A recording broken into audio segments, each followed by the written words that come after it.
Ələskənin eşqi, sorağı, fələyin qəlbimə çəkdiyi dağı. Aleyhim üst-üstə bağladı Allah. Aleyhim üst-üstə bağladı Allah. Allah heç kimə göstərməsin o ağrını, o vətənsizliyi. Kim olursan ol bu həyatda, əgər vətənin yoxdursa, sən heç kimsən. Lap dünya xadimi ol. Lap kim olursan ol.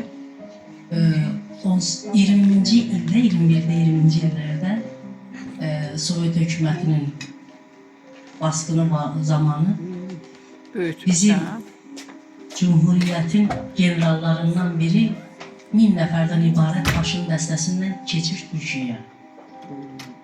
Orada Atatürk'ün ən yaxın silahdaşlarından biri olur. Ən yaxın məsləhətçilərindən biri olur. Və demək olar ki, bütün döyüşlərdə, bütün qələbələrdə ən öndə gedənlərdən biri olur. Maraqlı burasıdır ki, qəbir daşının üstünə də yazılır bu adamın. Kim olursan ol, vətənsiz heç kimsən. Vətənsiz olma. Onun vəsiyyəti üzrə bu sözlər yazılır. Allah heç kimi vətənsiz eləməsin. Allah heç kimi yurtsuz, yuvasız eləməsin. Görürsünüzmü, gedirik hər yerə, gözümüz axtarır bura bizim vətənə, bura bizə bənzəyir. Axtarır, qeyri-ixtiyarı gözümüz axtarır ki, bir bənzərlik, bir oxşarlıq, bir inci tapaq orada. Özümüzə xas bir inci.